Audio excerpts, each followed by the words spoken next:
Patrick Dunn took pride in being a dedicated worker and a loving husband. After completing his electrician training, he committed himself to his work, becoming one of the most dependable employees at Anderson Electric. Despite long hours, he always made time for his wife, Glenda. Their 8-year marriage seemed strong, but recently Patrick noticed subtle changes in Glenda's behavior that left him uneasy. Glenda, a sociology professor, was always organized and ambitious. When she got the chance to attend seminars in Columbus, she was eager to go. Patrick offered to accompany her, but she insisted on going alone, citing the importance of the professional development opportunity and reminding him of their upcoming spring break vacation. Trusting her, Patrick agreed, though her insistence that he stay behind made him uneasy. Patrick arrived home around 6 p.m. on Wednesday, exhausted from a long day at work. He had stayed late to finish a wiring task, completing it sooner than expected, but leaving him sore. The quiet house reminded him that Glenda had left earlier for a 3-day seminar in Columbus. He had offered to take the day off to join her, but she had urged him to stay, reminding him of their upcoming cruise. The tickets, displayed on their sideboard, were a constant reminder of the trip ahead. As he entered, he noticed there was no message from Glenda confirming her safe arrival, which concerned him. He decided to call her, and she answered cheerfully after 2 rings, easing his worry. "I was just about to call you, Patrick. You must be reading my mind," she said, sounding happy. He heard the buzz of a crowd in the background, which didn't surprise him since the caller ID would have shown it was him. "You know I always read your thoughts. So, you arrived safely? How was the trip?" he joked. She laughed. "It went smoothly, thanks to the map you printed. The traffic was light, and I found the Sheraton without any trouble."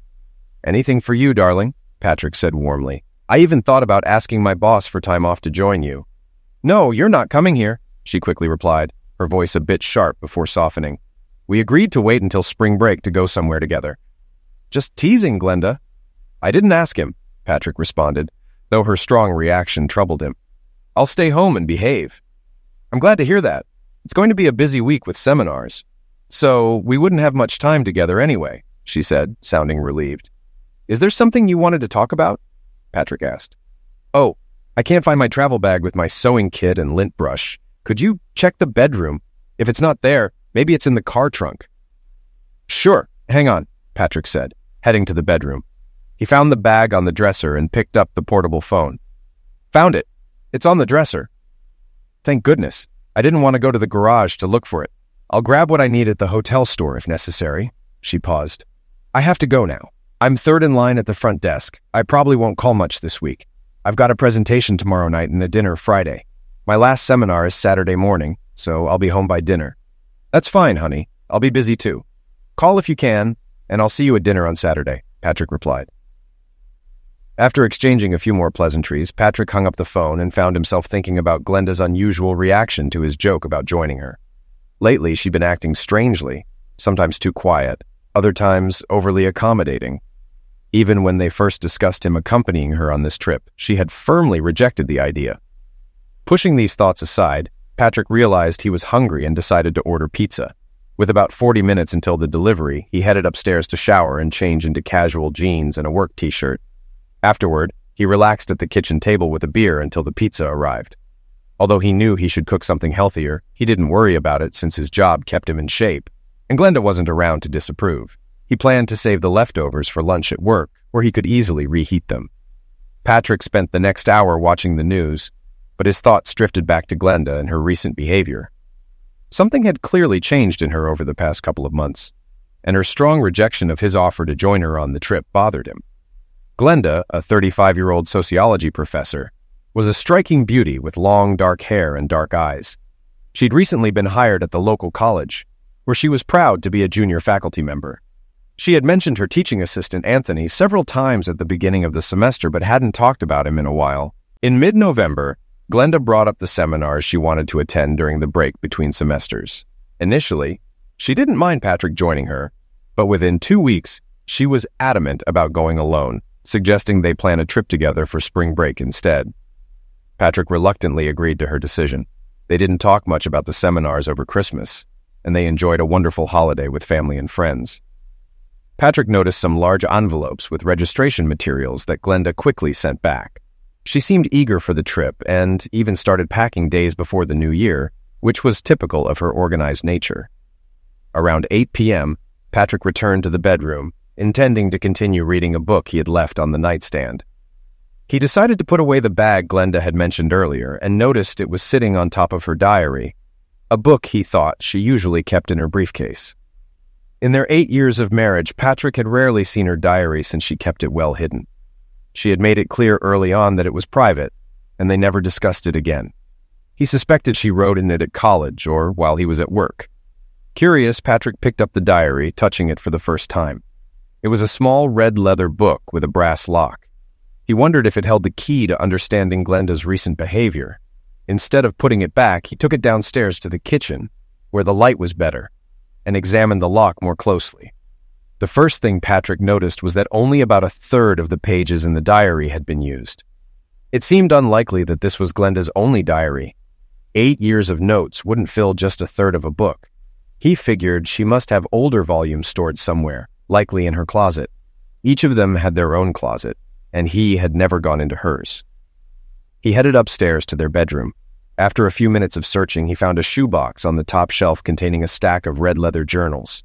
He took them back to the kitchen. All the diaries were the same, each with a small white circle on the spine numbered 1 through 6, except for the current one, which wasn't numbered.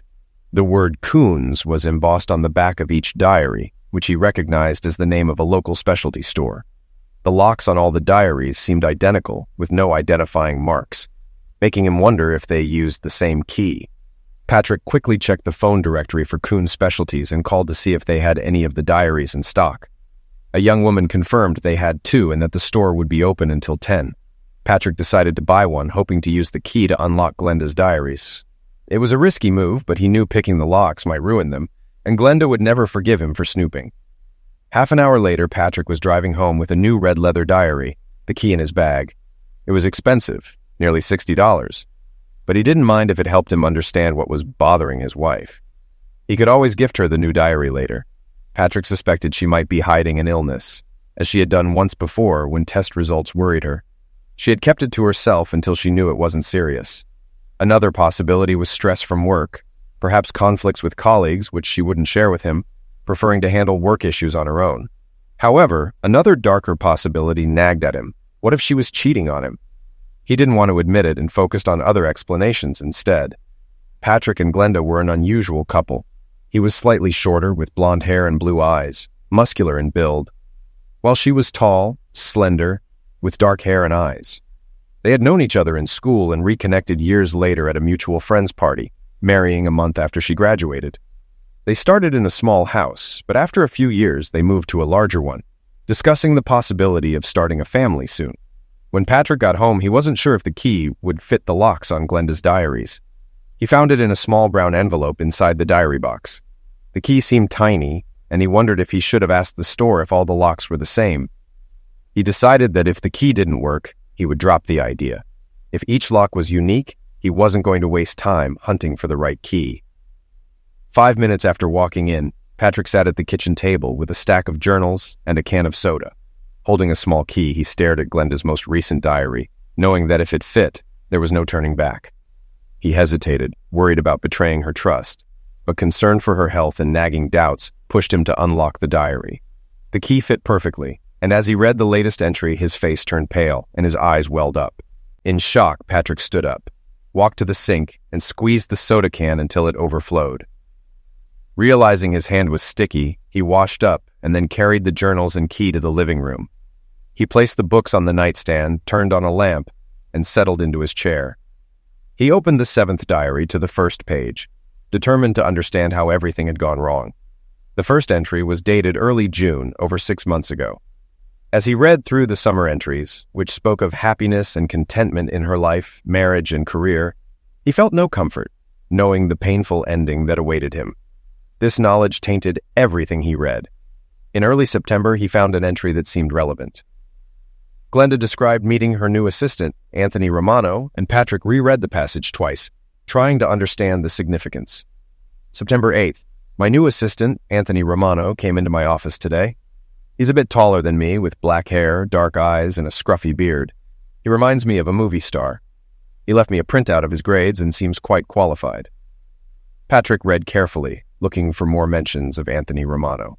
The next two entries were about her classes, with no mention of him. She seemed content, though a bit nervous about handling her large class of over 100 students. September 15th. Anthony is now helping me with my big class, answering students' questions while I prepare lectures. My female students seem very enthusiastic about him. Some even said he looks like Leonardo DiCaprio. That must be why he seemed familiar. As Patrick continued reading, mentions of Anthony Romano became more frequent. September 20th. Classes are improving. A few students dropped out, likely finding the course too difficult. During my lectures, Anthony sits in the front row, watching me closely. I should give him more work. September 24th. I had a few free hours this afternoon and worked on a reading assignment with Anthony. We got a lot done together, making copies and selecting articles. She also mentioned wanting to talk to Patrick about having children, the first time she brought up the topic. September 30th. I caught Anthony watching me during the lecture again. I frowned at him, but he just grinned and kept staring. After class, female students flocked to him with questions, seemingly more interested in him than in the lecture. Overall, my students are doing well, and I'm feeling the pressure of being a professor, wanting to ensure their success.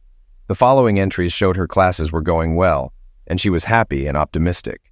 She also mentioned her determination to discuss having children with Patrick, and they had agreed to wait until the end of the school year to start trying.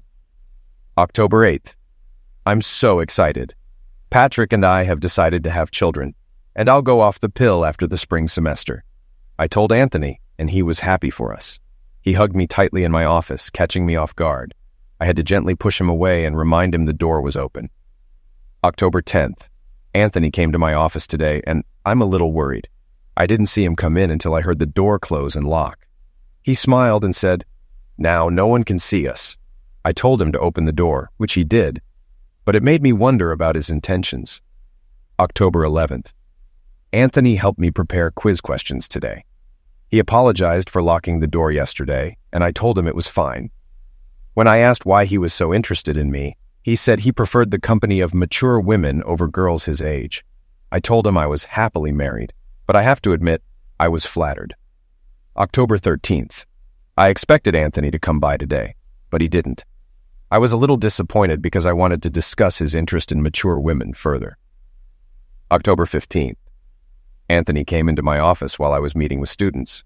I hoped he'd stay until they left, but he left after I finished with the last group. October 16th. Today, I finally talked to Anthony. He asked if he could close the door, and I agreed. When I asked why he preferred mature women, he shared that his first sexual experience was with a 40-year-old widow, and he feels that women his age don't know what they want. While we talked, he came up to me and hugged me. I let him hold me for almost a minute before gently pushing him away. Then he surprised me by kissing me and leaving without a word. I realized I should have stopped him and reminded him I'm married, but I didn't, and now I keep replaying the moment in my mind. Patrick was deeply concerned, realizing Anthony was testing boundaries, and Glenda wasn't responding as he thought she should. He grabbed a fresh soda, ready to continue reading about what seemed like the seduction of his wife. October 20th. Late this afternoon, as I was leaving the office, Anthony showed up and asked if I was busy. When I said no, he locked the door behind him and ignored my request to open it. He confessed he'd been thinking about me constantly and asked for a birthday kiss. I agreed, thinking it would get rid of him, but I regret it now. I apologized for not having a birthday card, and he just laughed, saying his birthday was in July. I should have been angry at his deception, but I wasn't. I'm afraid he's starting to influence me, and I need to be more careful around him. The next few entries didn't mention Anthony, as Glenda was busy grading tests and essays. Patrick found it odd that Anthony wasn't helping with these tasks, but the diary didn't explain why. October 30th. For the first time, I don't know how to describe my day. I'm scared Patrick will see right through me when he gets home. It started when Anthony came into my office this afternoon. I was reading and didn't hear him come in. He locked the door and I didn't say anything. He took my hands, lifted me from my chair, and started kissing me before I could react. I'm ashamed I didn't stop it. He smiled and said, "Don't try to say you didn't like it." I didn't respond, and he said, "I knew it." I told him to leave, but he just smiled and said he'd see me tomorrow. I know I'm not handling this situation well. Maybe I should talk to Patrick, but I'm afraid he won't like how I've let this happen. The worst part is, I find myself thinking about Anthony from time to time.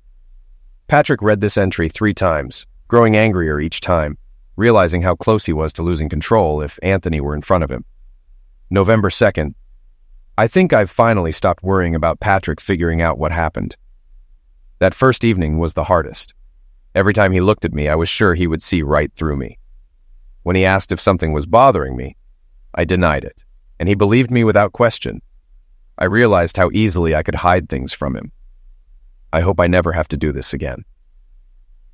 November 6th. It's been a few days since I last saw Anthony alone. He was at a lecture helping me, and I noticed him still watching me. When he caught my eye, he smiled, and I'm sure I blushed for the first time. I'm worried about how I'll handle it when he comes to my office alone again. November 8th. Anthony came into my office today while other students were present. As he walked out, he blew me a kiss and grinned. I don't think the others noticed, but I wish he'd be more discreet. I received an invitation to seminars in Columbus after the new year, and I'm considering going. I ordered more information. November 9th. Yesterday was another difficult day. I'm unhappy with both Anthony's behavior and my own, and I'm worried about where this is heading. I had some free time this morning when Anthony entered my office without me noticing. He ignored my request to open the door. When he tried to lift me from the chair, I resisted at first, but soon gave in.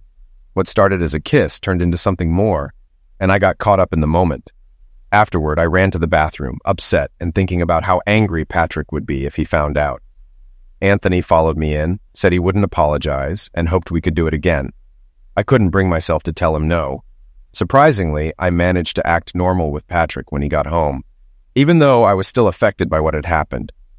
We made love, and it was as good as ever, which made me wonder if I was trying to prove something to myself.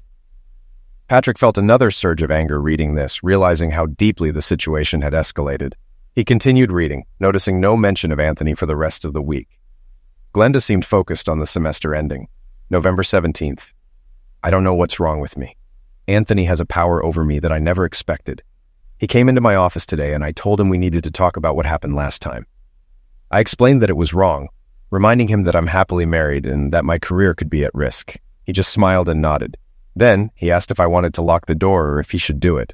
I was speechless and he went ahead and locked it. We've crossed a dangerous line, and I'm torn. Part of me knows I should stop him, but another part feels we haven't done anything truly terrible. I can never tell Patrick, but at least no one can see into my office. This happened just an hour ago, and I'm still feeling euphoric. I hope I can compose myself before I see Patrick. This entry was tough for Patrick to read. It was clear things were spiraling out of control. He realized he didn't know his wife as well as he thought, and resolved to read all her diaries, no matter how long it took. He checked the time, already 2 a.m., but he couldn't stop. Before continuing, he called his office to take the next day off. He knew his life had changed forever. Where there was once love and dreams of the future, there was now cold emptiness and growing anger. He took a break to use the bathroom and grabbed another soda from the kitchen. Despite the late hour, he didn't feel tired, his mind racing to process everything he was reading. He checked his watch again, realizing it had only been 8 hours since he last spoke with Glenda, when his suspicions first began to arise. November 22nd. Anthony came to my office today, but I kept the table between us. He didn't try to lock the door or make any advances. I felt so guilty lately that I couldn't let him touch me. I think he sensed my determination to stay on track. I hope I can keep this up. The next few days didn't mention Anthony. Glenda felt optimistic as the semester was ending, with just a couple of weeks left. November 23rd. I told Patrick about the workshops, and he was supportive, even offering to take time off to join me. I'll need to think about this. We could find things to do when I'm not in class. Apparently, Glenda's decision to go alone changed between November 23rd and mid-December, which made Patrick uneasy as he continued reading. November 25th. Anthony stopped me in the hallway this morning asking if he could visit our house. I clearly told him no, especially when he asked about Patrick's night trips. He then suggested I visit him at the house he shares with other students, but I refused. He left me his number in case I changed my mind. I mentioned the seminars, and he seemed very interested, even though they're for teachers only. November 30th. Yesterday was tough to write about. I feel like I've lost myself. I barely slept, and Patrick noticed something was off. I've been fantasizing about Anthony lately, even though I don't have feelings for him. When he came to my office today, He helped me finish exam prep quickly. Then, he announced he was locking the door, and I couldn't stop him. Afterward, I ran to the bathroom and cried. How did I let this happen? Anthony was gone when I came out, and everything seemed normal again. I spent the rest of the day in tears, trying to make sense of it all. Maybe I should see a therapist. Patrick saw Glenda's regret, but she couldn't justify her actions, which darkened his heart as he read, changing him into someone his friends, family, or even Glenda wouldn't recognize. December 1st. Anthony stopped by to say goodbye before flying home for the holidays. He asked if I wanted him to come back early to join me at the seminar. I told him to think about it since I haven't decided yet. He said he'd call me in a few days. December 8th. Today I told Patrick I wanted him to stay home while I attended the seminar, suggesting we go on a spring break cruise instead. He wasn't thrilled, but eventually agreed. I feel awful lying to him. I haven't decided if I'll take Anthony with me, but I'm considering it. I don't love him. I just see him as a sexual partner. Spending time with him without rushing could be nice since he's an experienced lover. I wonder if he'll call or drop the idea. December 12th. Anthony called this morning, still wanting to go to Columbus with me. He suggested booking 2 adjoining rooms and posing as my brother to avoid suspicion. He even offered to pay for my room. Now I have to decide if I'm going to knowingly cheat on Patrick. December 14th. Anthony called again today. He tried to reach me yesterday, but I wasn't in the office. I went ahead and made the reservation for rooms 412 and 414, as he suggested. I felt awful doing it. Today he's going to pay for room 414 with his visa. He seems excited, though I'm not really, but I guess I'm looking forward to it. Anthony is leaving after the spring semester and won't be in the assistant program anymore. I hope I won't be tempted to see him again after our 3 nights at the Sheraton. I don't know what it is about Anthony that draws me in. Many attractive men have looked at me before, but I never gave in. He just knows how to push all the right buttons. God, I hope Patrick never finds out. It would destroy him. The rest of December's entries only mentioned Anthony once. He called Glenda at home 2 days after Christmas. December 28th. Anthony called me at home yesterday. I was shocked to hear his voice, but thankful Patrick was at work. He said he was ready for a man to answer and would have asked for Veronica if that happened. He wanted to confirm I was still going, as he'd need to return for New Year's to join me. I told him I would take him, and he got excited. I tried to stay calm, but inside I was worried too. I hope this trip will help me move past this. Before Patrick, I never spent 2 nights in a row with the same man. Maybe that's why I agreed to Anthony's plan. I just pray this brings everything to the surface. Patrick glanced at the clock. It was almost 5 a.m. He knew the next entry was the one he had read first after opening the diary. He was almost done with Glenda's last diary, but had already decided to read them all. Even though it seemed she hadn't cheated on him before, he needed to be sure. He wanted to know if there was anyone else to direct his anger toward. Knowing he had a lot to do, he made some coffee before finishing the last page. January 3rd. Tomorrow's the big day. 3 days of workshops and 3 nights with Anthony. I'll pick him up before leaving and drop him off on the way back. Thank God Patrick didn't push to join me on this trip. I wouldn't have known what to say. Patrick even found a map online to help me navigate. I checked the mall near the Sheraton and saw there's a Victoria's Secret. I might buy some sexy outfits for Anthony and then wash them before wearing them for Patrick. It feels wrong, but he'll never know. I can't believe I'm excited about this trip. I wonder if Anthony expects something new that Patrick and I haven't tried. I'm not sure I'd want that, as it could make Patrick suspicious.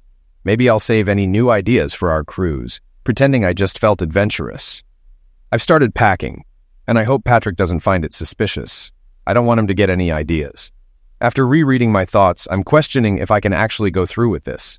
What happened in my office was spontaneous, but this trip is premeditated. I can't justify it as a moment of weakness. I could still back out, pay for Anthony's room, and cover his travel expenses. Patrick finished the 7th journal and sipped his coffee, reflecting on the last 9 hours of reading. He started forming a plan for the next 3 days. He had already decided his marriage was over. Even if Glenda backed out of her plan with Anthony, he knew he could never trust her again. The thought of forgiveness seemed impossible. As time passed, his love for Glenda faded, and his hatred for Anthony grew stronger. Just before noon, Patrick got up from his computer to grab his cordless phone. He sat back down and dialed the number on the screen. Pearsall Investigations. How can I help you? The woman on the phone sounded very professional, which put Patrick at ease. Do you handle divorce cases? Patrick wasn't sure how to phrase his request, but figured it was related to divorce. If you mean taking photos of cheating spouses, then yes. Would you like to speak with a detective? Her professionalism reassured Patrick. Yes, that's exactly what I need. After a brief wait with soft rock playing, the detective picked up. John Pearsall speaking. You're looking for evidence for a divorce? How can I assist? Patrick, feeling comfortable, explained. I think my wife is cheating on me with a man at the Sheraton Hotel near the airport. I need photographic evidence and want to know the cost. Sheraton Hotels, got it. Is this happening now? What time frame are we looking at? My wife is there now, staying until Saturday morning. She's in room 412 and the man is in 414. They were there last night, but I didn't decide what to do until this morning. She's attending seminars and he just joined her. John chuckled at the unintentional pun before saying, I'll need a few more details and we'll discuss the type of surveillance you need. Could you provide their names and descriptions? Patrick described his wife and offered to email a photo, but preferred not to waste time. He also provided Anthony's name and a vague description from his wife's diary. It's straightforward, Mr. Dunn. We can install cameras in their rooms this afternoon and leave them until they check out. It only takes a few minutes, and I have a contact at the Sheraton who allows us to enter rooms for a fixed fee per entry. If you only need photographic evidence, the flat fee would be $800. You mentioned cameras. Would it be cheaper with just one? I only need proof they were together. I'd like the photos by tomorrow evening. We need cameras in both rooms since we don't know which one they'll use. The cost is fair given the quality of our equipment and expenses. Paying a maintenance person to enter both rooms twice, once to install and once to remove the cameras, adds $100. Sorry, I didn't think about that. I've never done this before. Do you need payment up front? I can pay by credit card on your site. Using the website is fine. When filling out the form, use case number 1N372A to help our accountants. Once I see your payment, I'll install the cameras and create a DVD with the footage. I'll need your name and address for shipping. Mailing the DVD wouldn't be helpful to Patrick, so he asked, Could you hold on to the DVD until I contact you? Right now, I just need photos that confirm they met there. Nothing explicit, just clear evidence of the affair. You could email them to me tomorrow, and I'll print them. Sure thing, Mr. Dunn. I can take stills from the video. The DVD will stay on file until you need it. Patrick provided his phone number and paid by credit card while on the call. The detective confirmed payment and promised to start installing the cameras right away. Satisfied, Patrick finally gave in to his exhaustion and fell asleep on the sofa. He woke up in the late afternoon, feeling somewhat refreshed and hungry. After eating leftover pizza, he started reading Glenda's first diary. This time he read quickly, without needing to reread or dwell on the content. Just as he finished the first volume, Glenda called around 10 p.m. They spoke comfortably, both hiding their secrets. After the call, Patrick realized that just as he was hiding his plans, Glenda was likely doing the same.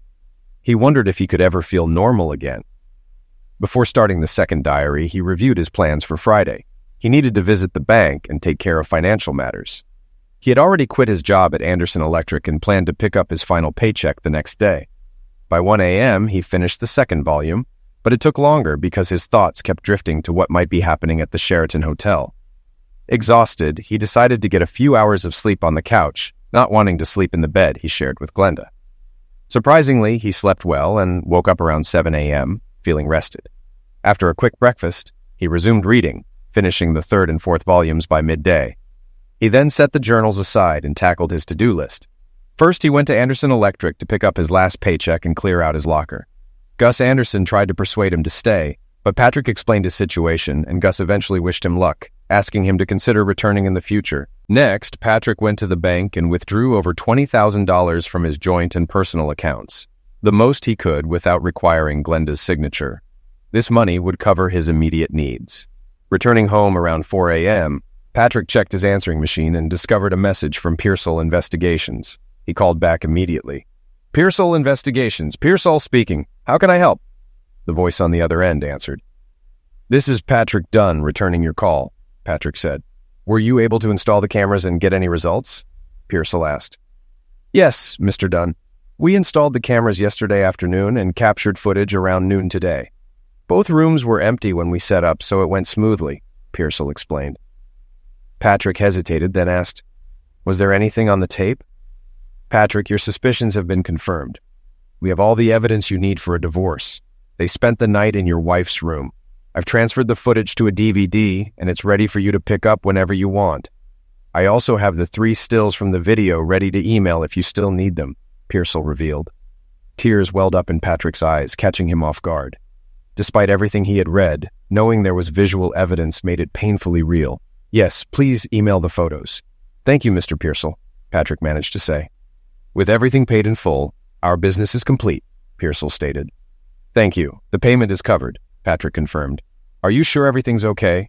You sound different from yesterday. These situations are often very emotional, and I'm a bit concerned, Pearsall expressed concern. Patrick, keeping his emotions in check but with a slight edge in his voice, replied, I'm fine, thank you. I'll reach out if I need anything else. Your lawyer might need a copy of the DVD if you pursue divorce for infidelity.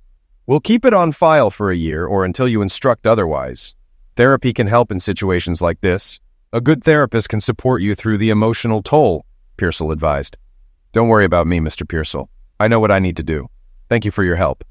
Patrick hung up before Pearsall could say more. His face was expressionless as he sat in the kitchen.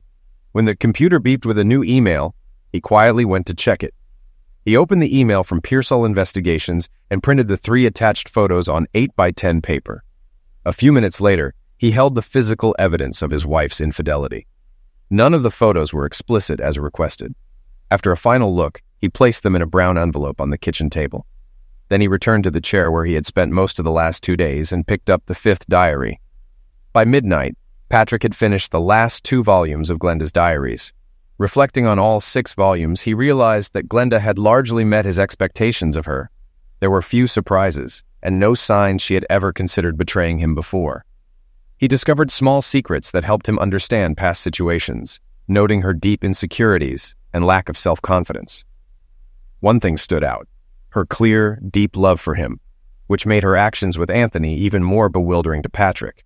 The real surprise for Patrick was discovering that their meeting at the birthday party years ago hadn't been accidental. When Glenda heard that the birthday boy knew Patrick, she became excited and asked for him to be invited. The rest was history. Reading the diaries kept Patrick so engrossed that he didn't notice Glenda hadn't called, and by then he was very hungry. As he made a sandwich and drink, his mind was consumed with thoughts of Glenda and Anthony from the night before. These dark thoughts only strengthened his resolve to follow through with his plans.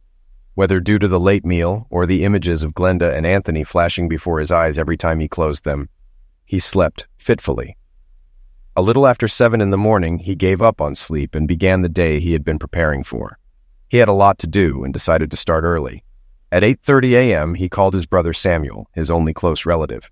Though they weren't at odds, they rarely saw each other outside of Christmas.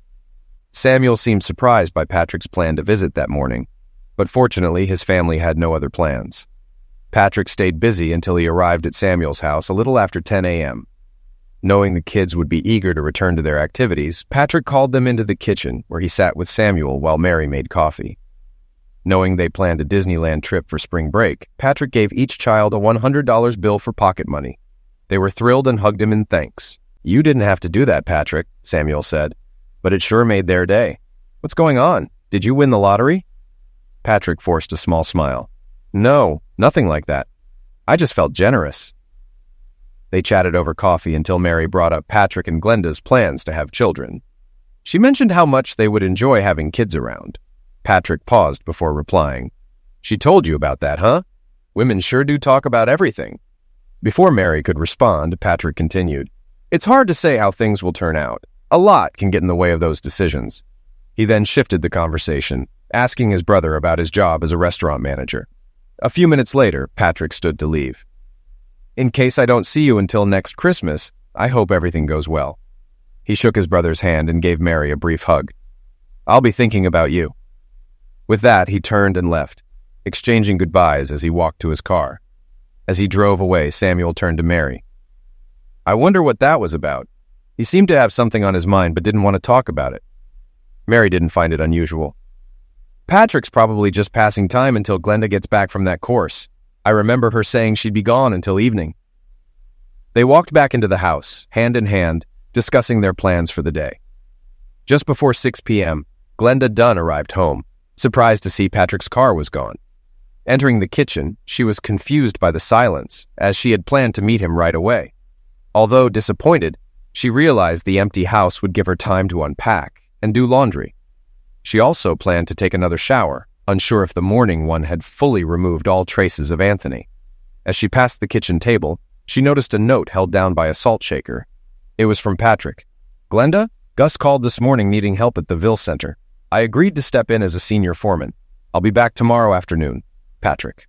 Annoyed by the note, but also relieved to have some time alone, Glenda placed it on the counter and took her suitcase upstairs to start the laundry. Deciding on a long, hot bath instead of a shower, she began sorting her clothes. As she carried the laundry basket to the bedroom door, she noticed her diary on top of the tall dresser. She remembered leaving it there with the emergency bag on Wednesday and was relieved it was untouched. She had planned to update it during the trip but had forgotten. While the laundry was running, she decided to catch up on her diary before taking her bath. As the washing machine ran, cleaning away the last traces of Anthony, Glenda made herself a sandwich and soup. After eating, she placed the dishes in the sink and tried calling Patrick using speed dial. When she heard the ringing coming from a basket on the counter, she realized Patrick had left his cell phone at home. "Great. How can I reach you now?" she muttered to herself, then returned to the kitchen table and opened her diary. She retrieved the small brass key from her wallet, unlocked the diary, and began writing. January 7th. Dear Diary, the most intense 4 days of my life are over, and I want to capture everything. Some of it won't be easy to write, but it's necessary. When I picked Anthony up, it was clear he was eager for the trip. He kept trying to touch me during the drive, which irritated me until we got on the highway. As we drove further, I relaxed and began to enjoy his attention. When we arrived, we stopped at the mall before heading to the Sheraton. While he went to the pharmacy, I went to Victoria's Secret. He joined me before I could finish shopping and made several suggestions. I bought one set he liked and 2 I chose. The set he picked was tacky, and after wearing it Wednesday night, I threw it away in the trash before we checked out. I also discarded 2 other lingerie sets because I didn't want anything to remind me of our nights at the Sheraton. I know I can't erase all the memories, but I'll try. Glenda continued writing in her diary, her emotions growing as she recounted the past few days. She wrote about how her feelings for Anthony had changed, and how she started thinking about Patrick more. She realized the difference between sex and love, especially after the first night. On Friday morning, she told Anthony through a locked door not to come to her room again. She was relieved to see him with another woman, knowing she wouldn't have to deal with him that night. She also planned how to make amends with Patrick. After finishing, Glenda used her pen as a bookmark, left the diary on the table, and went upstairs to prepare a bath, bringing a cordless phone in case Patrick called. Once the bath was ready, she added bath oil, lit candles, and relaxed in the warm water. She nearly fell asleep, but suddenly felt like she was being watched. She opened her eyes and looked toward the bedroom, but no one was there. She resumed relaxing, thinking about how to make up for her affair. An hour later, feeling refreshed, Glenda returned to the kitchen, put the clothes in the dryer, and sat down to reread her diary entry. She was momentarily confused when she couldn't find her pen, but then noticed it on the counter near the wicker basket. She retrieved the pen, opened the diary, and began reading. On Sunday morning, Glenda woke up ready for a fresh start. She cleaned the house, showered, and dressed in an outfit she knew Patrick liked. By noon, she was at the kitchen table with a cup of coffee, a roast beef cooking in the oven. Her thoughts were interrupted by a knock at the door. To her surprise, 2 large men stood there. One, a young uniformed officer with his hand on his holstered pistol. The other, an older man in a suit, holding out his police ID. "I'm Detective Rankin, and this is Officer Reynolds. We're from the Springfield Police Department looking for Patrick Dunn. Is he home?" Glenda, relieved, quickly replied, "Patrick is at work. I was worried something happened when I saw you. I'm his wife. Maybe I can help?" The men exchanged glances before the detective said, "Maybe we should come in. It's chilly out here." "Of course." "Come in," Glenda said, leading them into the kitchen. She asked, "Why are you looking for Patrick? He's never been in trouble." The detective replied, "We received a homicide report this morning. The call was traced to your husband's phone. We're working with his carrier to pinpoint his location when the call was made." Relief returned to Glenda's face. "There must be a mistake. I tried calling Patrick last night and found his phone here at home, in that basket." She pointed to the wicker basket on the counter. The detective, skeptical, asked, "Can I check his phone?" He walked to the basket, looked through it, and then returned to the table. "I don't see a phone here, Mrs. Dunn. Are you sure you're not confusing it with another day?" Glenda's face displayed shock as she realized the basket was truly empty. She quickly approached the basket's location and looked around, although it was obvious there was nothing else on the counter. "I don't get it. His phone was right here when I tried to call him last night." She glanced between the officer and the detective, clearly distressed and anxious. "Well, I can't explain why the phone wasn't in the basket where you said it should be, Mrs. Dunn. Obviously, I have to believe that the call traced to your husband's phone was indeed made from that phone." The detective opened his briefcase and jotted down a few notes before continuing. "Does your husband know a Mr. Anthony Romano?" At the mention of the name, Glenda looked even more surprised, her face paling for a moment. "I know Anthony Romano, but my husband doesn't. Anthony was my teaching assistant last semester." The men exchanged looks before the detective asked, "So there's no reason your husband would have an issue with Mr. Romano? Are you sure he didn't know him?" Glenda looked panicked as she responded, "No, Patrick never met Anthony."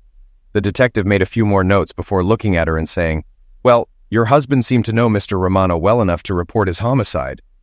Glenda was so stunned by this statement that she sat down at the table before saying, "Anthony is dead? He was on the trip with me and I dropped him off at his house around 5:30 last night. How could he be dead?"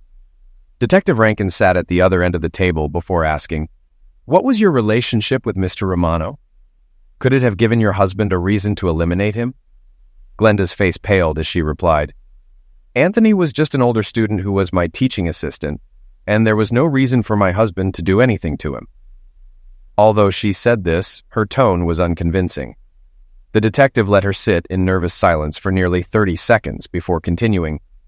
"When we arrived at the address your husband provided, we found evidence that Mr. Romano had been attacked at the entrance to his home. In the hallway, we found a travel bag and signs of a struggle." Glenda began to quietly cry as the detective described the scene at Anthony's house. The estimated time of end of life was between 6 o'clock and 8 p.m. yesterday. Glenda interrupted, saying, "Patrick would never do that to anyone. He's not like that."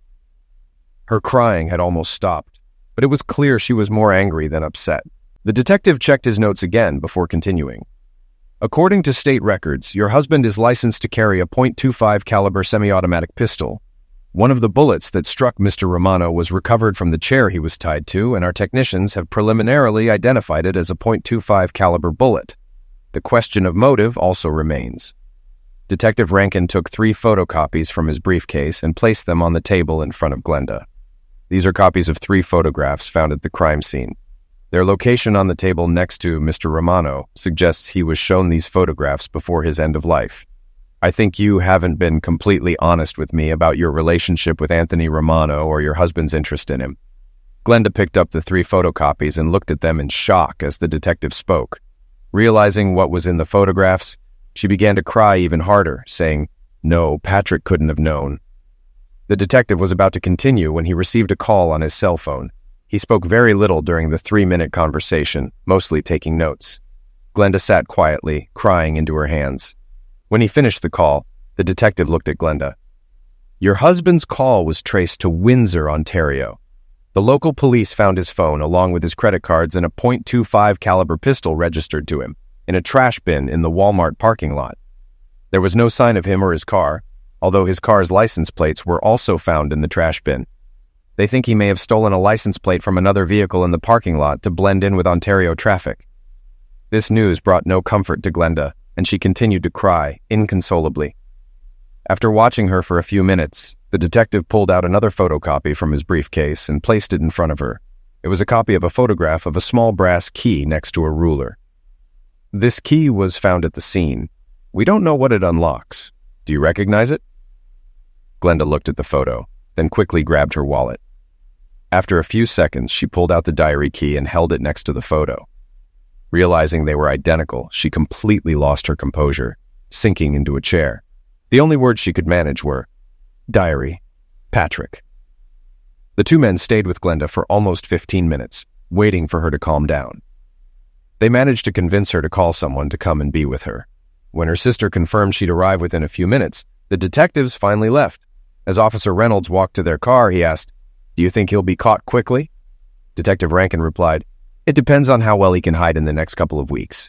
He hasn't committed any crimes in Canada, so I'm not sure how actively the local police will look for him. It's not like he's a serial butcher. If he can keep a low profile, the longer he's free, the less likely he is to be caught. If he's still at large in 6 months, we may have to request TV coverage of the case. Some of those most wanted shows are pretty effective. Officer Reynolds considered this for a few seconds before asking another question. What do you think about her story with the cell phone? It seemed like she really believed the phone was there yesterday. Yes, I agree. I don't think she was lying or confused. I suspect he returned home, but for some reason didn't follow through with his intentions. He probably saw the phone and decided to take it with him. The young officer looked puzzled. But if he was home, why didn't he let her know? It seems strange he just came back for the phone. Detective Rankin stopped and looked at the junior officer. Think about it. Patrick Dunn had just liquidated her lover and was returning home. The only reason I can think of for him to return is to eliminate her too, and maybe himself. I don't know what changed his mind, but I don't believe for a second that he just went back for the phone. Reynolds nodded slowly, considering the detective's words. I imagine Mrs. Dunn will eventually realize how close she came to losing her life and wonder why it didn't happen. I wonder how she'll cope with that.